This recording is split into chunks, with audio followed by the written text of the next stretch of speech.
వికారాబాద్ జిల్లా బషీరాబాద్ మండలంలోని పలు గ్రామాల్లో కాంగ్రెస్ పార్టీ మండల అధ్యక్షులు కలాల్ నరసింహులు ఆధ్వర్యంలో జై భీమ్ జై సంవిధాన్ రాజ్యాంగ పరిరక్షణపై జరుగుతున్న దాడిని ప్రజలకు అవగాహన కల్పిస్తూ పాదయాత్ర కొనసాగింది. కాంగ్రెస్ పార్టీ నాయకులు కాసింపూర్ నరసింహుల సమక్షంలో గొడ్గె కలాన్, గొడ్గె కుర్దు, బాద్లాపూర్, కుప్పన్కోట్, కాసింపూర్ తదితర గ్రామాల్లో పాదయాత్ర నిర్వహిస్తూ ప్రసంగించారు. బడుగు బలహీన వర్గాల కోసం రాజ్యాంగ పితామహుడు డాక్టర్ అంబేద్కర్ కల్పించిన రాజ్యాంగాన్ని కొన్ని రాజకీయ పార్టీలు దుష్టశక్తులు మార్చే ప్రయత్నం చేస్తున్నారని మండిపడ్డారు. రాజ్యాంగంతోనే ఎంతోమందికి కొలువులు దక్కాయని అన్నారు. ప్రజలు మేలుకోకపోతే మనం ప్రమాదంలో పడతామని కాంగ్రెస్ పార్టీ నాయకులు వెల్లడించారు. ఈ కార్యక్రమంలో మండల పార్టీ అధ్యక్షులు Kalal Narasimhulu, working president Lakshmanarao, AMC chairman Madhavareddy, PSCS vice chairman Ajay Prasad, మహిళా సంఘం అధ్యక్షురాలు మంగమ్మ, శంకర్ రెడ్డి, ఏఎంసీ డైరెక్టర్ మునీర్, మహేందర్ రెడ్డి, గ్రామస్తులు నర్సింహులు, గోపాల్, నరేందర్, బాలకృష్ణ, వెంకటేష్, శివారెడ్డి, మహిళలు, యువకులు తదితరులు పాల్గొన్నారు.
జై భీమ్.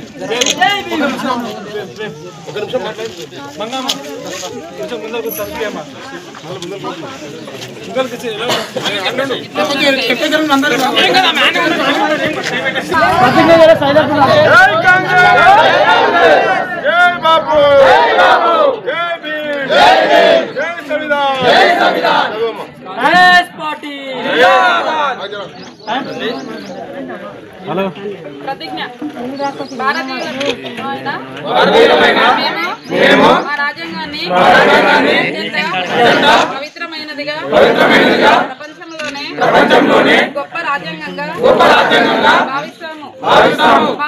మాకు సార్వభౌమత్వ, సామ్యవాద, లౌకిక, ప్రజాస్వామ్య, గణతంత్ర రాజ్యంగా నిర్మించుకోవడానికి సాంఘిక, ఆర్థిక, రాజకీయ న్యాయాన్ని ఆలోచన, భావ ప్రకటనను, అంతస్తుల్లోనూ, అవకాశాల్లోనూ సమానత్వాన్ని కల్పించడానికి కుల, మత, ప్రాంత, వర్ణ, లింగ, ధనిక, పేద లాంటి ఏ రకమైన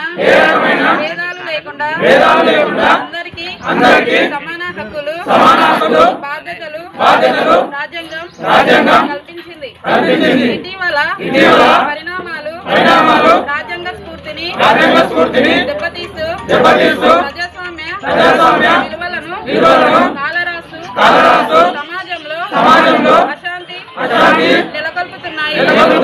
విభేదాలు సృష్టిస్తూ రాజకీయ మనుగడ కోసం విద్వేషాలను రెచ్చగొడుతున్నాయి.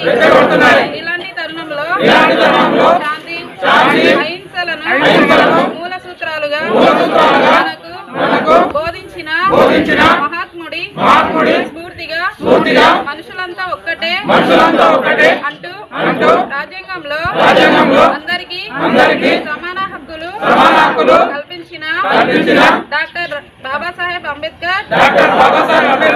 ఆశయాలను అమలు చేస్తూ మన గొప్ప రాజ్యాంగాన్ని కాపాడుకోవడానికి చిత్తశుద్ధితో అంకిత భావంతో అహర్నిశలు కృషి చేస్తానని ప్రమాణం చేస్తున్నాను. జై బాబు, జై భీమ్, జై సంవిధాన్, జై సంవిధాన్, జై కాంగ్రెస్, జై కాంగ్రెస్. బడుగు బలహీన వర్గాలు, ఎస్సీలు, ఎస్టీలు అందరికి కూడా సమాన హక్కులు కల్పించాలి. మరి వాళ్ళు కోల్పోతున్నటువంటి అవకాశాలని వాళ్ళకు కల్పించాలనే ఉద్దేశంతో ఏదైతే భారత రాజ్యాంగాన్ని రాసిపెట్టినటువంటి అంబేద్కర్ గారు మరి ఆ రోజు ఈ రాజ్యాంగం రాసినందువల్లే ఈరోజు పేదలకు మరి ఈ రేషన్ కార్డులు కానివ్వండి, రిజర్వేషన్లు కానివ్వండి, చాలా విషయాల్లో ఈ సర్పంచ్ వార్డు మెంబర్లు మొదలుకొని రాష్ట్రపతి వరకు ఏదైతే గవర్నమెంట్ రాజ్యాంగం ఏదైతే అంబేద్కర్ గారు రాసినరో అవన్నీ అమలు చేయడం జరుగుతుంది. ఈరోజు ఏదైతే ఏ రాజ్యాంగాన్ని అయితే రాస్తున్నాడో అసమానతలు లేకుండా అందరు ప్రజలకు సమానంగా ఉండాలి, అందరికీ సమానత్వం కల్పించాలనే ముఖ్య ఉద్దేశంతో ఆ రోజు రాజ్యాంగం రాయడం జరిగింది. మరి బిఆర్ అంబేద్కర్ గారి స్ఫూర్తితో గత ప్రభుత్వాలన్నీ నడిచినాయి, అన్నీ రాజ్యాంగ స్ఫూర్తితోనే నడిచినాయి. మరి ఇప్పుడు ఏదైతే బీజేపీ ప్రభుత్వం వచ్చిన తర్వాత మరి రాజ్యాంగాన్ని మారుస్తామనే ఒక సదుద్దేశంతో వాళ్ళు ముందుకెళ్తున్నారు. కాబట్టి వాళ్ళ యొక్క చేస్తున్నటువంటి దురాక్రమణను మనం అందరం తిప్పికొట్టాల్సిన అవసరం మనందరికీ ఉంది. మరి గ్రామాన్న ప్రజలందరికీ చైతన్యపరుస్తూ మరి వాళ్ళు ఏదైతే రాజ్యాంగాన్ని అంబేద్కర్ గారు రాసినరో అది అదే విధంగా కొనసాగాలి. మరి ఈ రాజ్యాంగాన్ని ఎట్టి పరిస్థితుల్లో మారవకూడదు. ఈ రాజ్యాంగాన్ని ఇట్లే కొనసాగిస్తే ప్రజలందరికీ మేలు చేకూరుతుందనే ముఖ్య ఉద్దేశంతోనే ఈ కార్యక్రమం చేపట్టడం జరిగింది. మరి గౌరవ మనోహర్ రెడ్డి గారు మరి ఈరోజు ప్రతి గ్రామంలో మీరు తిరగండి, ప్రజల్ని చైతన్యపరచండి. మరి ఎందుకంటే ఈ రాజ్యాంగం ఇట్లే కొనసాగితే మనం చేసే అభివృద్ధి ఫలాలను మనం ముందు కూడా మంచి కార్యక్రమాలు చేపట్టాలంటే ఈ రాజ్యాంగ స్ఫూర్తి ఇట్లే కొనసాగాలని కోరుకుంటూ ఈ అవకాశం ఇచ్చిన కాశీంపూర్ ప్రజలకు మా మండల కాంగ్రెస్ పార్టీ నాయకులందరికీ పేరున ధన్యవాదాలు తెలుపుకుంటూ ముగించుకుంటున్నాం. కాశీంపూర్ గ్రామానికి విచ్చేసిన కాంగ్రెస్ పార్టీ సీనియర్ నాయకులకు, కాశీంపూర్ గ్రామ ప్రజలకు అందరికీ నమస్కారాలు. ఈరోజు జై భీమ్, జై బాపు, జై సంవిధాన్ కార్యక్రమంలో కాశీంపూర్ గ్రామంలో విజయవంతం చేయడం జరిగింది. అయితే దీని ముఖ్య ఉద్దేశం ఏంటంటే మన భారతదేశంలో రాజ్యాంగం అమలు కావడం లేదు సరిగ్గా. రాజ్యాంగం రాసి 75 సంవత్సరాలు అవుతున్నా ఈ రోజుకి ఇట అమలు చేయడంలో అందరు విఫలమవుతున్నారు. కావున ఈరోజు రాహుల్ గాంధీ మన భారతదేశంలో రాజ్యాంగాన్ని అమలుపరచాలనే విధంగా ఈ ప్రోగ్రాం చేయడం జరిగింది. మన తాండూరులో మనారన్న ఆదేశాల మేరకు ప్రోగ్రాం చేయడం జరుగుతుంది. బాబాసాహెబ్ రాసిన రాజ్యాంగానికి ఈరోజు వాళ్ళు బీజేపీ వాళ్ళు మార్చాలని కూర్చున్నారు వాళ్ళు. అయితే ఏ విధంగా అంటే బాబాసాహెబ్ అంబేద్కర్ రాసిన రాజ్యాంగం వల్లనే ఈరోజు మనకు రిజర్వేషన్లు జరుగుతున్నాయి. భారతదేశంలో మన రేవంత్ అనే ఎస్సీ వర్గీకరణను ఏబీసీ వర్గాలుగా చేసిండు. 42% ఇప్పుడు వచ్చే స్థానిక ఎలక్షన్లో బీసీలకు ఇస్తామని చెప్పడం జరిగింది.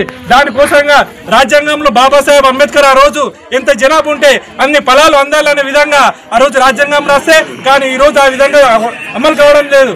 అందుకోసమే ఈరోజు ఉండడానికి ఇల్లు లేనటువంటి ఒక బీద మనిషి కూడా కాశీంపూర్ గ్రామంలో సర్పంచ్ అయినా అంటే అది బాబాసాహెబ్ అంబేద్కర్ భిక్షనే. లేకపోతే ఈరోజు ఎస్సీలు ఎవరైనా సర్పంచ్ అయ్యేలా ఒక మహిళ ఈరోజు అంబేద్కర్ రాజ్యాంగ పీఠికి చదువుతున్నా అంటే ఆ రోజు మహిళలకు చదువు కూడా లేదు. ఈరోజు మహిళ గిట్ట చదువుతున్నా అంటే అది మనకు రాజ్యాంగం ఇచ్చిన హక్కే. ఈరోజు డప్పులు కొట్టిన ప్రతి ఒక్కరు డాలర్లు సంపాదించలే విధంగా మనకు రిజర్వేషన్ వచ్చింది.